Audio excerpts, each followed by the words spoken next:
our great-great-grandparents were subject to this. And we've all been manipulated by the system of education and media since birth. And some are simply not ready to open their eyes to the fact that we're being screwed.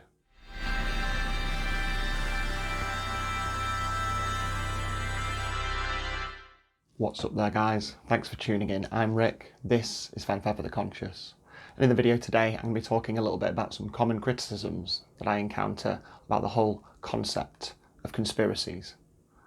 Let's dive in. So the main reason that I really wanted to cover this topic today is it's something that's very, very close to my heart. And I imagine it's probably quite close to the hearts of a lot of my viewers. To all of you out there, I imagine you encounter a lot of these things when it comes down to discussing not only what's going on in the world, but what we're actually trying to do about that, and the main things that we need to do, obviously, to achieve the change that we all want to see. And I tend to find that these criticisms are very common, no matter which particular conspiracy you happen to be discussing, and they all boil down to a very few simple concepts, which I think when we encounter these in our discussions, it's important to take a breath and try and realise what it is the person you're speaking to is imagining, rather than what is your understanding of what the conspiracy actually is, so to speak. So the first one I kind of encounter is this whole idea of they would find it impossible to keep things quiet. And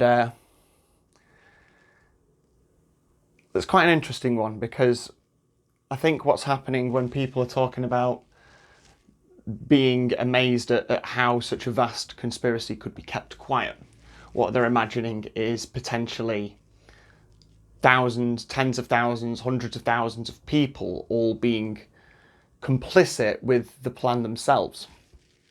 And as I understand the way conspiracy and secrecy works, what it is instead is it's more down to a method of compartmentalization. That's the first thing I've put up there. So when you're talking about trying to keep things secret, you've got to remember the old adage of loose lips sink ships.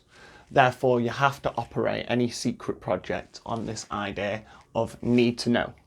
Unless you need to know a specific bit of information to fulfill your role in the plan, then you are not told it. Because the less you know, the less you can possibly reveal to others.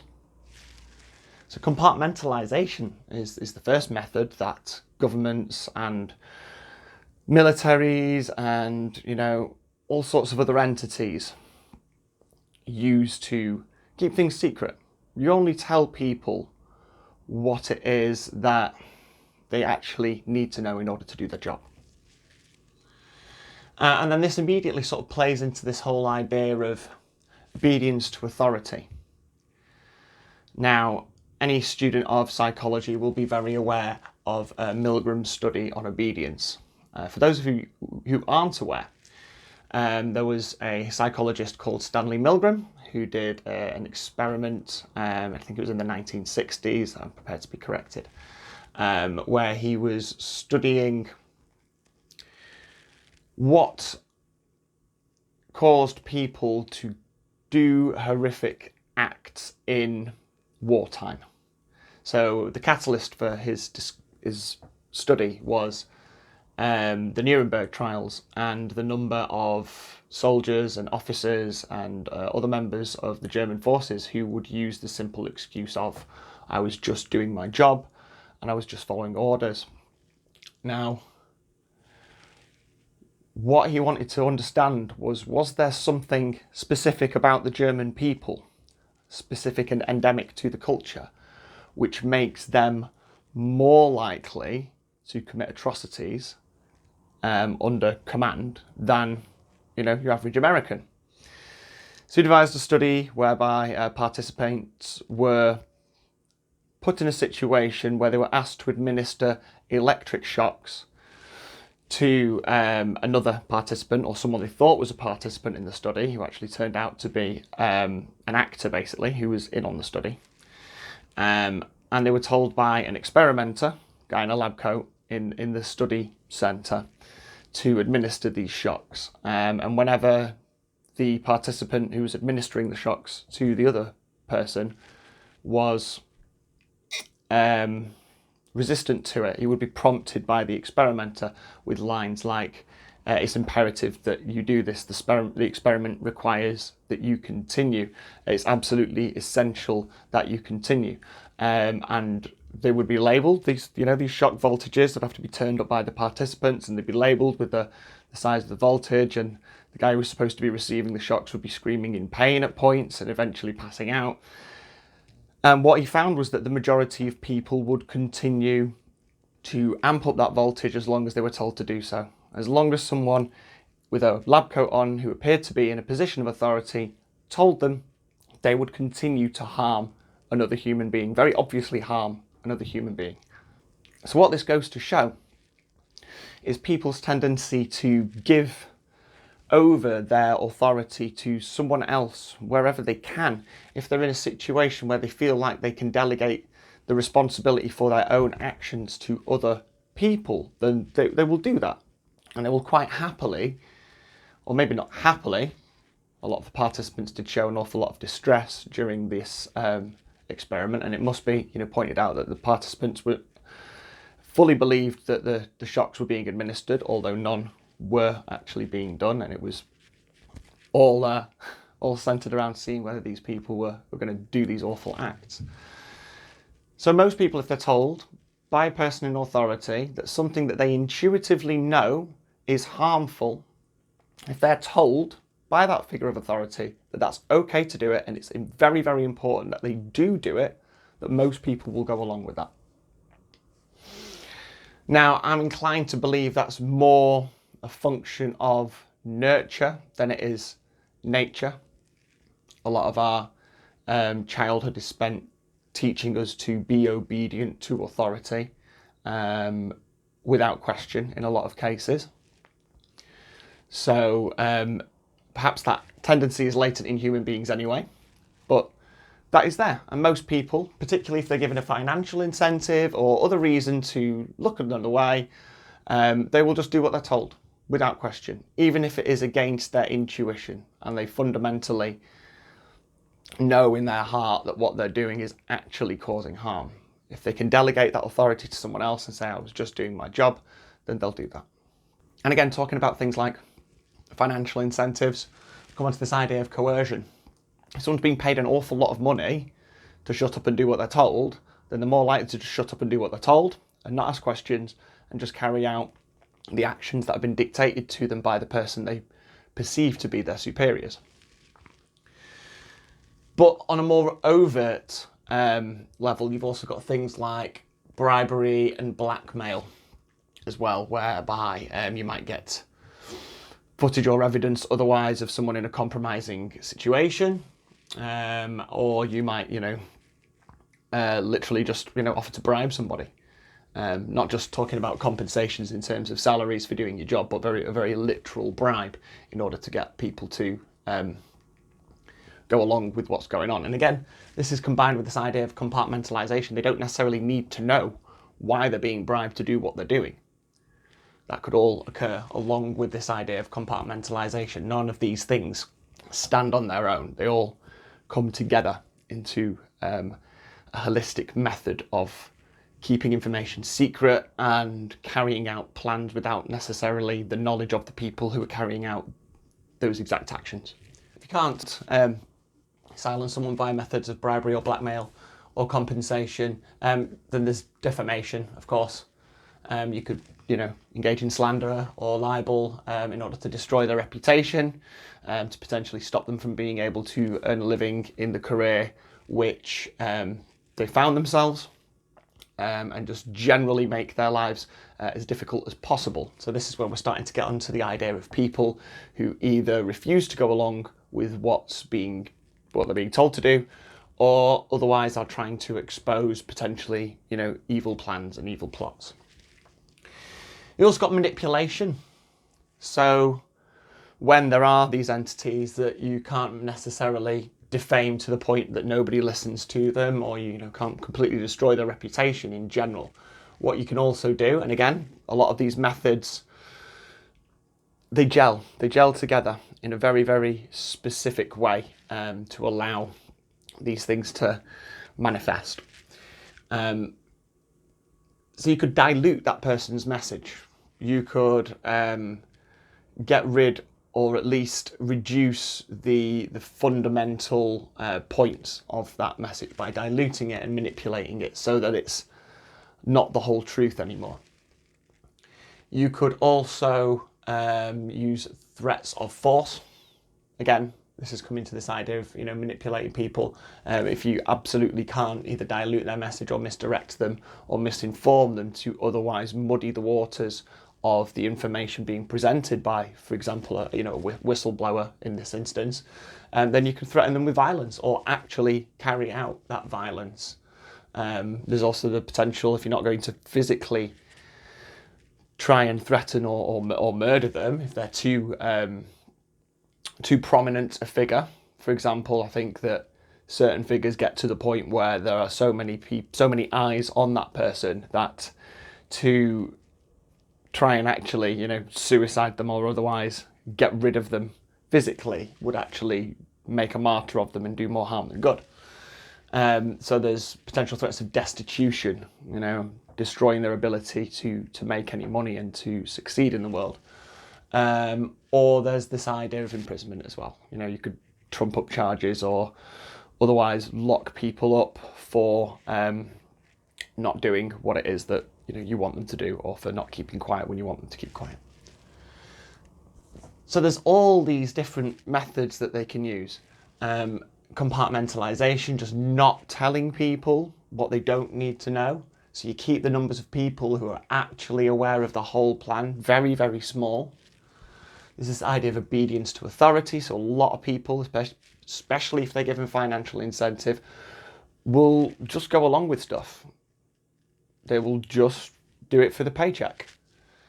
Got coercion, defamation, manipulation, and use of force. All these things come together to provide a framework by which you can start to keep people quiet or otherwise discredit them or otherwise manipulate and dilute information that is coming out about any potential plot that we've got going on. So the next sort of big question that I get is how can they then influence such vast numbers of people? If they've got this plot, how do they manipulate world events? How can the tendrils of this parasitic beast spread so far and wide? And it comes down to three primary factors that I've sort of identified. As well as all these methods of manipulating people and coercing people, you've got wealth. Very, very simply, the acquisition of the means to produce currency and the manipulation of public servants. The people who are being brought into our government, broadly speaking, go through very specific institutions, particularly the Oxbridge educational institutions, and those have been under the control of the Crown Corporation since 1300s. It's been an awful long time that these entities have been manipulated by the people in power. We're talking generations here. So because of the wealth and the influence they've generated over these generations, they've got the power to control the flow of information, to control the flow of resources, and the means to produce them, more importantly. And they have a lot of this power through this creation of these unaccountable corporate entities. The people who are actually in control of these corporations are so detached in terms of their legal status from the entities that they actually control that the people at the top are actually untouchable through systems of trusts and other legal instruments. They've distance themselves so far from the evils that the entities under their control commit that the people at top are effectively untouchable, at least through this system of governance, a system of law. So because of this power and this wealth, they have the ability to influence politics, particularly in the policies of nations, through the control of its government, via it directly controlling its public servants. Even if the specific people at the top are not directly influencing events, they are vicariously via other entities that they also influence, be that, the United Nations or the International Monetary Fund or whatever. It's never the actual person, it's always, the actual living creature that this parasite is, it's always one of their corporate entities. It's always something associated with them in a legal sense, rather than actually them wielding this influence directly. And it's allowed this indoctrination of its people over the course of generations by influencing government policy from, term to term, and being outside of the government itself, able to manipulate that government exterior, means that you exist above and beyond that system.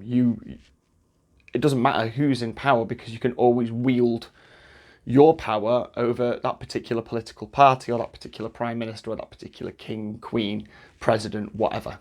Okay? You're outside of it. And the other one, and this is kind of, I've always found this one sometimes one of the more difficult ones to deal with, because again, you've got to be able to get in the mind of one of these psychopaths, one of these parasites, to understand why they would possibly leave this information available. And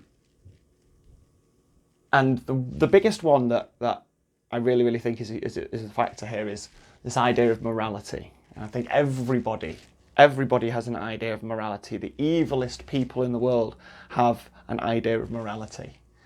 And even villains have their code. We see this not only in fiction, but in the real world. Few truly believe that they are evil. They have some twisted way of justifying what it is that they do. And in the philosophy of these parasites, they must have our consent. We know this by looking at the way that their system of law works, the system of law to which they have subjected us, against our will. Whether that be implied, manufactured, or otherwise. So the information has to be available. They have to tell us what it is that they're doing, and they have to give us the illusion of a choice. There's the practicality of hiding all this information as well. Look at the sheer scale of the conspiracy, and that makes true suppression impossible. It is impossible to truly suppress it. There's plenty of methods here by which they muddy the waters and conceal the information and do other things to make that information difficult to access, but it has to be available for the sake of their own morality. I think they try to mitigate their own sense of karmic debt by making us complicit, by allowing us the option to decline, but never telling us that we have the option to decline.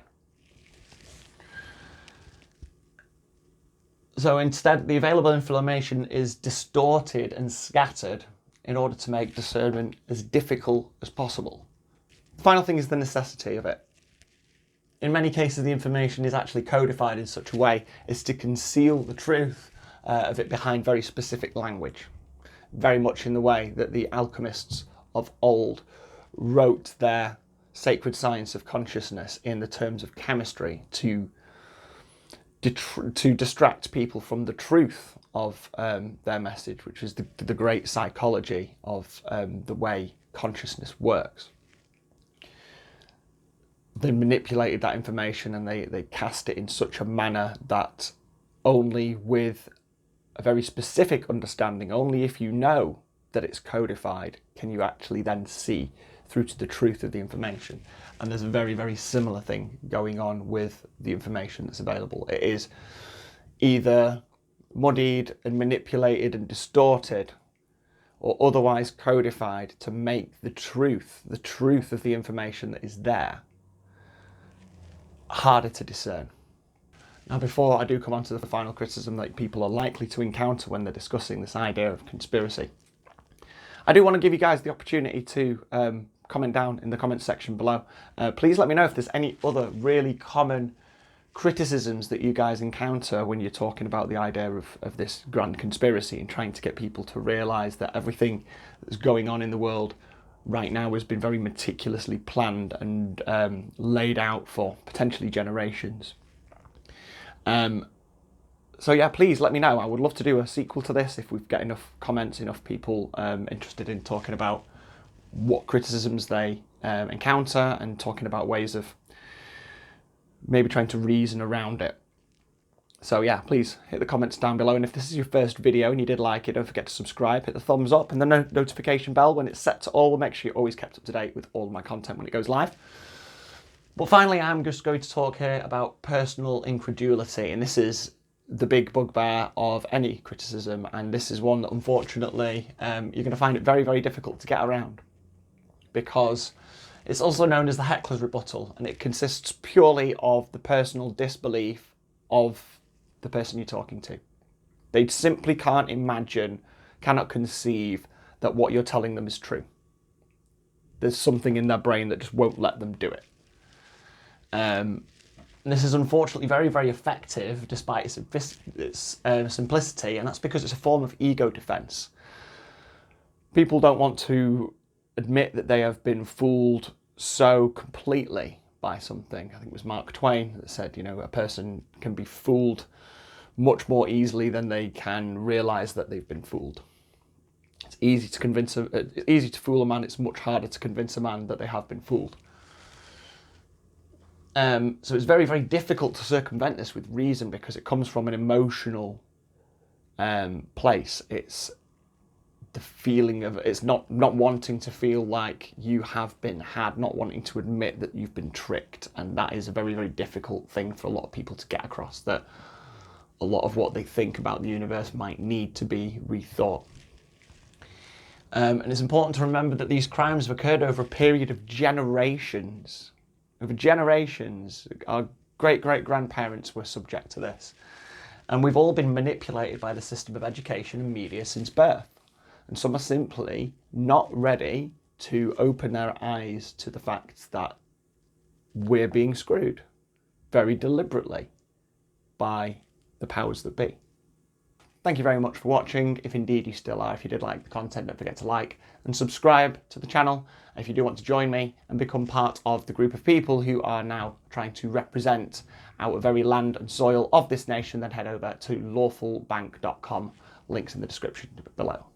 Take care of yourselves, guys. Don't forget to stay free, think free, and as always, act free. I'll see you next time.